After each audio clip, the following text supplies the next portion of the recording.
Hello friends, how are you. आप सब कैसे हो? आई होप आप सब बहुत अच्छे होंगे। आज के टॉपिक से आज आपको पता तो चल गया होगा कि मैं आज आपके साथ में किस चीज़ के बारे में बात करना चाहती हूँ।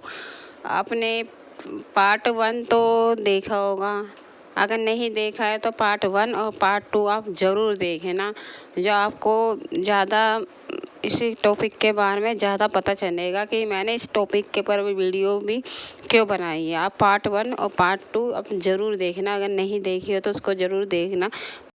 मैं ना डिस्क्रिप्शन में लिंक दे दूँगी, आप उसको ज़रूर देखना। वो देख लोगे तो आपको इसके बारे में अच्छी तरह से देखो फ्रेंड्स, मैं ना कम से कम 2-3 महीने पहले की बात होगी, ज़्यादा टाइम नहीं होगा, शायद 2-3 महीने की बात होएगी। मैं बच्चों को ना स्कूल से लेके आ रही थी, तो बच्चों को स्कूल से लेके आ रही थी, मेरे साथ में मेरे बच्चे थे दोनों। और मेरा आगे वाली थी ना, मेरे साथ में एक लेडीज और आ रही थी। वो मेरे साथ में नहीं आ रही थी, मेरे आगे आगे चल रही थी। वो भी अपने बच्चों को 2 जनों को लेके आ रही थी। उसके भी 2 बच्चे थे, दोनों बच्चे छोटे छोटे थे। तो उसके ना उसने तो सूट तो दूसरा पहन रखा था, सलवार दूसरी थी, चुन्नी उसकी दूसरी थी। मेरे बोलने का मतलब ये है कि वैसे तो वो सुंदर थी, गोरी थी, ठीक थी, लेकिन इस तरह से उसे देख के लग रहा था कि वो सुबह जल्दी उठी थी, सब कुछ है, लेकिन यह बच्चों को स्कूल घर का काम किया, उसने घर से गई है, बच्चों को लेके आई है, छोड़ के आई है, फिर और भी बतेरे काम होते हैं घर के अंदर, वो सारे उसने किए होंगे। तो इसलिए उसको यानी कि उस तरह से थी, यानी कि बोलने का मतलब यह है कि उसने अपने अपने आप को काम में इतना डुबो दिया, घर के काम में इतना डुबो दिया कि उसने अपने आप को कहीं नहीं देखा।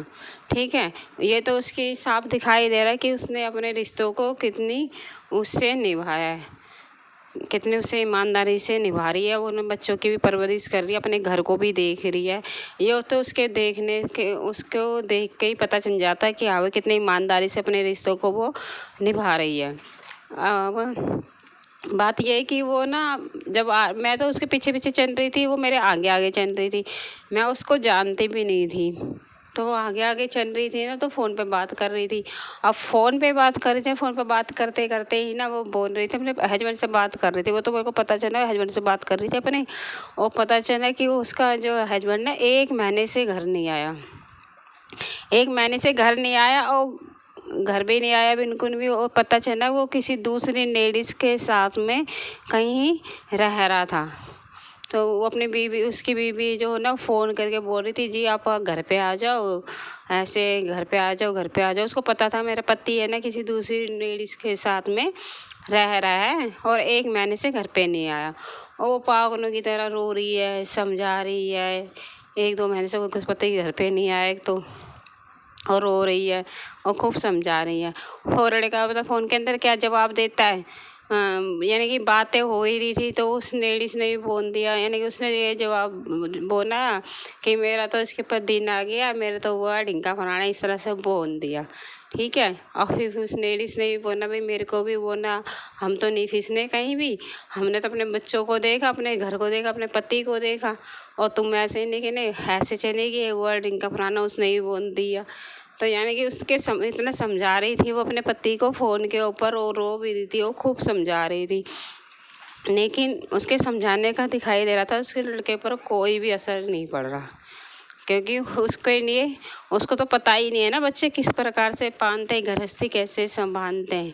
उसको तो दिखा कि भाई अपने आराम से रहो, सब कुछ वो है, बड़ी आसान ज़िंदगी है, बच्चों को पालना भी, घर भी गृहस्थी चलाना, ये सब मामूली बात है।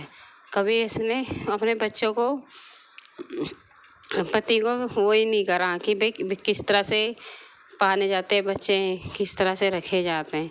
उसने अपने आप को इतना काम में डुबो दिया कि अपने आप को ही भूल गई, अपने आप को ही भूल गई। और दूसरा, और उसी पति ने इसका इतना फ़ायदा उठाया, इतना वो उठाया कि आज उसकी कीमत वैसी हो गई बिल्कुल ही, कि उसको अपनी ज़िंदगी से ही बाहर निकाल दिया, और खुद ने जाके दूसरी कर ली, और 2-2 बच्चे उसके पास में ही थे, और दूसरी करनी उसके साथ में ही रह रहा है। और वो बेचारी काफ़ी रो रही है, पागलों की तरह रो रही है। उसने तो अपने रिश्तों को ईमानदारी से निभाया था, अब रो रही है, काफ़ी बोली जा रही है, फ़ोन पे रोई जा रही है, रोई जा रही है। इस तरह से बात करते करते कम से कम उसको मैंने देखा पूरे रास्ते ऐसे बात करती गई, बहुत रो रही थी, बोली जा रही है, बोली जा रही है, बोलती जा रही है अपने पति से, प्लीज़ आ जाओ, प्लीज़ आ जाओ, बहुत रो रही थी। उसकी ये हालत देख के फिर मेरे को बहुत वो होया। देखो फ्रेंड्स, अगर किसी के साथ में इस तरह से होता है ना, तो आपने इतना मत समझाओ उसको। 1 महीना समझा दिया, ज़्यादा से ज़्यादा 2 महीने समझा दिया। अरे 2 महीने रोनी है, अब पागलों की तरह थोड़ी रोना है। अगर तुम रोओगे तो तुम्हारे बच्चों को कौन देखेगा? अगर तुम्हें कुछ हो गया, अगर इस तरह से किसी लेडीज़ के साथ में होता है और 1-1, 2-2 महीने तुम रोनी है, अरे बस करो। 2 महीने रोनी है, 1 महीने रोनी है, 2 महीने रोनी है, बस करो। बहुत समझाना था जिसको समझा लिया, अब उसको समझाना बंद करो और उसको छोड़ दो उसके अपनी हालत पर। और तुम अपने जहाँ पर तुम रह रही हो ना, वहीं पर ही रहो। अपने ससुराल में रह रही है, अपने दोनों बच्चों के साथ में ससुराल में ही रहो। और जो उसको समझाना था उसको समझा दिया, नहीं समझे भाड़ में जाए और अपने बच्चों को देखो। यदि तुमको कोई बीमारी हो गई ना, सर की, डिप्रेशन की या दिमाग की, आजकल तो कई कई बीमारियां होती हैं, उस वो बीमारियां हो गई ना, कोई ना पूछने वाला तुमको। इसने इतने अपने आप को भी मत डुबो इसके अंदर कि तुम भी बीमार हो जाओ, तुम्हारे बच्चे के लिए भी तो तुम्हें जीना है। इसलिए इस तरह की चीज़ें छोड़ दो फ्रेंड, रोना धोना बंद करो। अगर किसी के साथ में इस तरह से हो रहा है ना, तो रो मत। और कई ऐसी बीमारियों को अपने अंदर दावत मत दो कि परेशानी आगे खड़ी हो जाए और भी ज़्यादा। इसलिए जिसको समझाना था समझा दिया। वो 5 साल का बच्चे नहीं होते, उनकी शादी हो चुकी होती है, वो बच्चों के बाप होते हैं। जो ऐसी हरकतें करते हैं उनको सब समझ होती है, वो क्या कर रहे हैं, वो क्या नहीं कर रहे।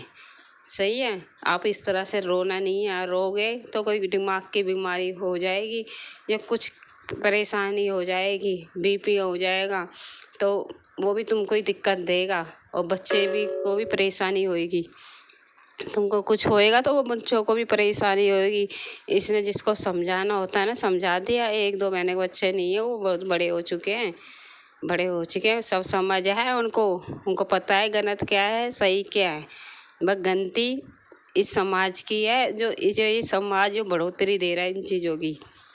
सही है, आप लोग ऐसे इंसानों को के बारे में तो ना बात करना ही बंद कर दो। जो तुम्हारी कदर ना करे, जो तुम्हारे को ना समझे, जो तुम्हारे को ठुकरा दे, ऐसे इंसानों को तो भूल जाना ही बेटर है। अरे उनको, ऐसे आदमियों का इतना हावी भी मत करो कि आगे जाके तुमको दिक्कत दे। अगर तुम्हारे शरीर के ऊपर यानी कि तुम्हारे दिमाग के ऊपर कुछ परेशानी हो जाए, आजकल तो इतने ऐसी ऐसी बीमारियां होती है ना कि सर में काफ़ी दर्द होता है, ऐसे ऐसे डिप्रेशन में चली जाती है लेडी से कि पागल तक हो जाती हैं। इसलिए इतना भी अपने आप पर हावी मत करो ऐसी चीज़ों को कि भाई तुम बीमार हो जाओ। समझ गए? जो तुम्हारी कदर ना करे तुम छोड़ दो। 1 महीना रोना था, रोनी है। 2 महीने रोनी है। अब उसको बंद करो उस रोने को। अब भूल जाओ ऐसे आदमी को और अपने बच्चों को देखो। ठीक है, जैसे तुमने रिश्ता निभाया है ना, तुमने ईमानदारी से रिश्ता निभाया, तुमने कोई वो नहीं करा। और गलती उस लड़के की है, उस आदमी की है जिसने इस प्यार को नहीं समझा। तो ऐसे आदमियों को वो क्या ठुकराए, तुम ही ठुकरा दो और छोड़ दो ऐसे आदमी को। मत करो उसको बार बार कि मैं फ़ोन। 1-2 महीने, अब उसके बाद तुम फ़ोन नहीं करोगे ना, अपना आप लौट के आएगा और भाड़ में जाए और अपना आगे की ज़िंदगी को शुरू करो। समझ गए? अपने आप आएगा 1-2 महीने बाद में। तुम पूछोगे नहीं ना, उसको फ़ोन नहीं करोगे तो अपने आप आ जाएगा। वो नहीं आएगा तो भाड़ में जाए। जो इंसान इतनी मेहनत करने के बाद भी तुम्हारी कदर ना करे तो उसको छोड़ो और अपने आगे बढ़ो, अपने बच्चों को देखो। Bye bye friends.